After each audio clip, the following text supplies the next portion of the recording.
Hey everyone and welcome to Physical Academy. तो बच्चों, आज से मैं आपको डेली कुछ क्वेश्चंस प्रैक्टिस कराऊंगा जो कि आपको TIFR 2023 का जो एग्ज़ाम होने वाला है, यानी कि दिसंबर में जो एग्ज़ाम होगा उसमें बहुत हेल्प करेगा। ठीक है, हम यहाँ पे क्या करेंगे, हर ईयर में टॉपिक वाइज जो क्वेश्चन है चैप्टर्स के वो करेंगे। ठीक है, तो आज मैं डिस्कस कर रहा हूँ 2023 में जो मैथमेटिकल फिजिक्स में सेक्शन ए में जो क्वेश्चन आए हैं उनको। सेक्शन ए के क्वेश्चन आपको बहुत भारी नहीं लगेंगे, ये कॉमन सेक्शन होता है जो PhD स्टूडेंट हैं, MSc वाले उनके लिए, और जो जो इंटीग्रेटेड PhD के लिए फॉर्म फिल कर रहे हैं उन बच्चों के लिए। तो ये बहुत इंपॉर्टेंट सेशन है, ध्यान रखिएगा। ठीक है, और अगर आपको वीडियो पसंद आए तो वीडियो को लाइक कर लीजिए और नीचे कमेंट में लिखिए क्या आपको इस तरीके के सेशंस डेली अगर आपको रिक्वायर्ड है, जहाँ पे आपको 4-5 मैं डेली क्वेश्चन कराऊंगा और पूरी डिटेल में क्वेश्चंस क्लियरिटी मतलब कंसेप्ट वहाँ पे बताऊंगा। ठीक है, क्योंकि टिफर उसी का निकलेगा, ध्यान रखिए, जिसके कंसेप्ट में दम होगा। ठीक है, आप कुछ भी कर लो, अगर तो अपन के कंसेप्ट स्ट्रॉन्ग नहीं है तो टिफर नहीं निकलेगा, भले ही आपको कुछ भी आता हो, कितना भी आता हो, कोई फर्क नहीं पड़ता।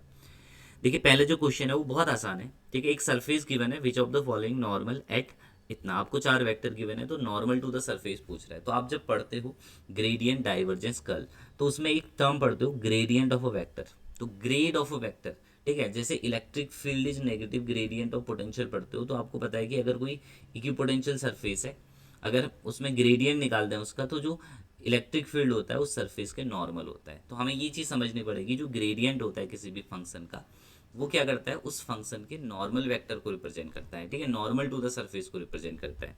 तो अगर आपसे कभी पूछे कि पता करो, कोई सरफेस की इक्वेशन गिवन है और क्वेश्चन पूछे कि find the normal vector to the surface, तो आपको उसका क्या निकाल देना है, उस जो फंक्शन गिवन है। जैसे मुझे इस क्वेश्चन में फंक्शन ये गिवन है 4x² y minus 2xy² plus 3z², इसका ग्रेडियंट निकाल देना है। ठीक है, तो अपन इस क्वेश्चन में इस फंक्शन का अगर मैं ग्रेडियंट निकालूं, तो ग्रेडियंट मतलब इस फंक्शन को एक्स के रिस्पेक्ट में, वाई के रिस्पेक्ट में और जेड के रिस्पेक्ट में पार्शियल डिफ्रेंशिएशन करना है। तो मैंने यहाँ पे फंक्शन का डिफ्रेंशिएशन किया एक्स के रिस्पेक्ट में, फिर वाई के रिस्पेक्ट में, फिर जेड के रिस्पेक्ट में, और वैल्यू रख दी है 2 3 1। तो अगर x2 है y3 है, तो यहाँ पे रखेंगे, ये कितना आ जाएगा आपका, मेरे हिसाब से 30 आ जाएगा। फिर माइनस कितना आ रहा होगा, 8j आ रहा होगा। और अगर जेड रखें तो प्लस, ठीक है, यहाँ पे जेड की वैल्यू रखें तो देखिए ये आई थिंक यहाँ पे 2 होना चाहिए। ओके, XY Z की वैल्यू दे रखी है ना। तो जब आप इसको सॉल्व कर रहे हो, है ना, जब आप इसको फाइनली सॉल्व कर रहे हो और वैल्यू रख रहे हो, तो आपको क्या करेगा कि एक वेक्टर की वैल्यू मिलेगी जो कि आपके फंक्शन को सेटिस्फाई कर रहा होगा, यानी कि यूनिट नॉर्मल वेक्टर की कंडीशन को सेटिस्फाई कर रहा होगा। ठीक है, तो ये प्रॉपर वैल्यू रख के हमें क्या मिल जाएगा, इन 4 ऑप्शन में से एक ऑप्शन मिल जाएगा, चेक कर लीजिएगा। ये हो सकता है कि कहीं पे ऑप्शंस मिस्टेकनली लिखे हुए मैंने, बट जो आपको कंसेप्ट है वो सीखना है कि अगर हमें यूनिट नॉर्मल वेक्टर निकालना है किसी भी सरफेस के लिए, तो हमें उस सरफेस का ग्रेडियंट निकालना है, मतलब उस फंक्शन का ग्रेडियंट निकालना है। तो ग्रेडियंट किस चीज़ को रिप्रेजेंट करता है, यूनिट नॉर्मल वेक्टर को, कर्ल सर्कुलेशन को। और डाइवर्जेंस करें तो वो हमें किस चीज़ को रिप्रेजेंट करेगा कि फ्लक्स आपका चेंज हो रहा है या नहीं हो रहा है, यानी कि डाइवर्जिंग है या कन्वर्जिंग नेचर का है। ठीक है, तो ये कंसेप्ट इंपॉर्टेंट है, जैम में कई बार पूछा गया है। यूनिट नॉर्मल वेक्टर, ये तो नॉर्मल वेक्टर निकला। ठीक है, अगर आपको यूनिट नॉर्मल वेक्टर पूछे तो यूनिट नॉर्मल वेक्टर क्या होता है, जो वेक्टर निकाला आपने अपॉन उसका मॉड, इस वेक्टर अपॉन इसका मॉड, तो यूनिट नॉर्मल वेक्टर निकल जाएगा। तो बहुत आसान क्वेश्चन था, ठीक है, किया जा सकता था। दूसरा क्वेश्चन पूछ रहा है, आपको एक फंक्शन गिवन है, तो एट एक्स इक्वल टू 0 जो इसके डेरिवेटिव है, फर्स्ट डेरिवेटिव, उसकी वैल्यू निकालनी है। तो फंक्शन गिवन है, इसमें बस प्रॉब्लम ये है कि हमें 2/√3 e to the power minus 3x x² mod x given है। तो मॉड एक्स आपको पता है कि अगर मेरी लिमिट नेगेटिव होगी, यानी कि अगर एक्स नेगेटिव होगा तो मॉड एक्स की वैल्यू नेगेटिव होगी, और अगर एक्स पॉजिटिव होगा तो मॉड एक्स की वैल्यू पॉजिटिव होगी। ये आपको कंसेप्ट ध्यान रखना है कि गलत नहीं करना है। तो इसमें 2 चीज़ें मिलेंगी, अगर x 0 और इन्फिनिटी के बीच में है तब तो ये x पॉजिटिव होगा, मॉड x को x लिख सकते हैं। अगर लिमिट माइनस इन्फिनिटी से 0 के बीच में है तो हमारा मॉड x माइनस एक्स होगा।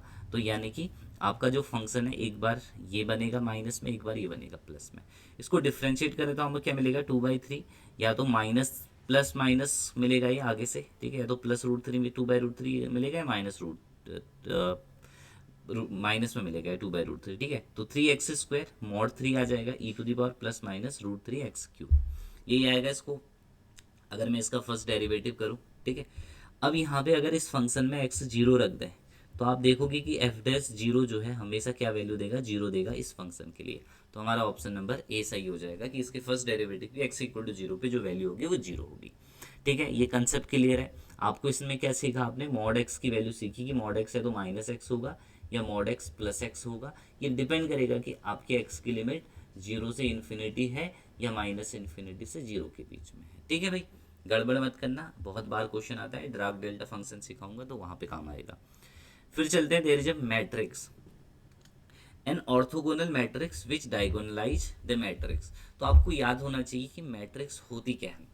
ठीक है, तो मैट्रिक्स को डायगोनलाइज करने के लिए हम क्या करते हैं, एक ऐसी मैट्रिक्स का सहारा लेते हैं, ये ओ ट्रांस है ना, ओ टी एम ओ। अगर हम ये करते हैं तो जो मैट्रिक्स है वो डायगोनलाइज हो जाएगी, हमारी मैट्रिक्स क्या हो जाएगी, डायगोनलाइज हो जाएगी। तो यूनिटरी मेथड से भी हम डायगोनलाइज कर सकते हैं, यूनिटरी मैट्रिक्स की हेल्प से भी हम कर सकते हैं ऐसे किसी मैट्रिक्स को डायगोनलाइज, या ऑर्थोगोनल मैट्रिक्स की हेल्प से भी हम किसी मैट्रिक्स को डायगोनलाइज कर सकते हैं। ये बात समझ में आ रही है आपको? डायगोनलाइजेशन की कंडीशन याद है ना, आपके पास दो मैट्रिक्स होती है, एक ऑर्थोगोनल मैट्रिक्स होती है, एक यूनिटरी मैट्रिक्स होती है। ठीक है, तो ऑर्थोगोनल मैट्रिक्स की हेल्प से भी हम एक प्रॉपर ऑर्थोगोनल मैट्रिक्स का सेट चूज करके डायगोनलाइज कर सकते हैं। कैसे चूज करते हैं ये ओ कैसे चूज करते हैं? बेसिकली हम क्या करते हैं, ये जो मैट्रिक्स है उसकी आइगन वैल्यू निकालेंगे पहले, ए minus lambda equal to 0।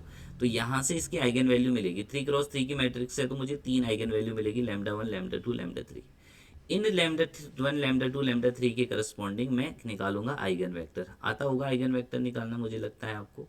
Eigen vector निकालेंगे, जान लीजिए x11 x12 x13 है ना, x21 x22 x23 है ना, x31 x32 x33। तो मैंने क्या निकाला समझ रहे हो, हमने x11 निकाला, x21 निकाला, ये निकाला। तो ये जो सेट ऑफ मैट्रिक्स मिलेगा मुझे, ये क्या कहलाएगा, ये ओ कहलाएगा। और फिर इसका ट्रांसफॉर्मेशन निकालेंगे, और अगर मैं O M O transformation multiply कर दूँ तो जो नई मैट्रिक्स मिलेगी वो डायगोनलाइज मिलेगी। तो कुछ भी नहीं है, मतलब हमें अगर ओ मैट्रिक्स की वैल्यू निकालनी है तो मुझे इसके आइगन वेक्टर के करस्पॉन्डिंग जो आइगन फंक्शन मिलेंगे वो निकाल देना है। तो मैंने लैम्डा 1 लैम्डा 2 लैम्डा 3 निकाला, अब वैल्यू रख देंगे। ठीक है, A minus lambda I, sorry this is A minus lambda I. तो इस तरीके से निकालेंगे, है ना, हमें मैट्रिक्स गिवन है तो एम लिख देंगे यहाँ पे, एम माइनस लैम्डा आई, इसको सॉल्व करेंगे 0। तो यहाँ से लैम्डा 1 लैम्डा 2 लैम्डा 3 मिलेगा। फिर हम लैम्डा 1 के करस्पॉन्डिंग क्या निकालेंगे, प्रॉपर जो आइगन वैल्यू है मेरी वो निकालेंगे। कैसे निकालते हैं, याद है या नहीं है? ऐसे कुछ करते थे, ए माइनस लैम्डा आई, और यहाँ पे इक्वेशन बनाते थे, है ना, x1 x2 x3 इक्वेशन बनाएंगे इक्वल टू 0। ये प्रॉपर यहाँ पे वैल्यू रखेंगे लैम्डा की, माइनस आई आपको पता है आइडेंटिटी मैट्रिक्स है। तो आइगन वेक्टर निकालेंगे, बेसिकली लैम्डा 1 के करस्पॉन्डिंग आइगन वेक्टर निकालेंगे, लैम्डा 2 के करस्पॉन्डिंग आइगन वेक्टर निकालेंगे, और लैम्डा 3 के करस्पॉन्डिंग आइगन वेक्टर निकालेंगे, उनका सेट बना लेंगे, उनकी जो मैट्रिक्स का सेट बनेगा वही हमारा आंसर होगा। तो इसका ऑप्शन चेक करिएगा, क्या ऐसा आ रहा है, 1/√2 0 1/√2। ठीक है, फिर आगे को जो ऑप्शन आ रहा होगा, तो मैं तुम्हें यहाँ पे डायरेक्टली आंसर बता दे रहा हूँ, 0 4/3 है ना, इस तरीके से आ रहा होगा, यू कैन चेक, है ना, 0 1 0, और फिर आ रहा होगा हमारा 1/√2 0 माइनस 1/√2। तो ये जो है ओ मैट्रिक्स जो है उसकी वैल्यू आ रही होगी, चेक करना, बिल्कुल सही आंसर बताया मैंने, है ना। इस तरीके से आप डायगोनल मैट्रिक्स को सॉल्व कर सकते हो, समझ लो ना। तो डायगोनल या तो ऐसे कहेगा, या यूनिटरी मैट्रिक्स की हेल्प से भी कर सकते हो, ओ इनवर्स है ना, ओ एम ओ इनवर्स ऐसे भी कर सकते हो ये। तो ओ इनवर्स फिर से हमें क्या मिलेगा, ओ क्या है, यही इसकी जो आइगन वैल्यू है उसके करस्पॉन्डिंग जो आइगन वेक्टर है उनका प्रॉपर एक सेटअप जो है उनका एक, उनको हम अरेंज करेंगे तो हमें क्या मिल जाएगी, मैट्रिक्स मिल जाएगी। और इसको मल्टीप्लाई करके जो नई मैट्रिक्स मिलेगी वो अपने आप में डायगोनलाइज होगी। डायगोनलाइज होगी मतलब जो फाइनल हमें मैट्रिक्स मिलेगी उसमें केवल ये होंगे, देखो 0 है ना, लैम्डा 1 0 0 0 लैम्डा 2 0 0 0 लैम्डा 3।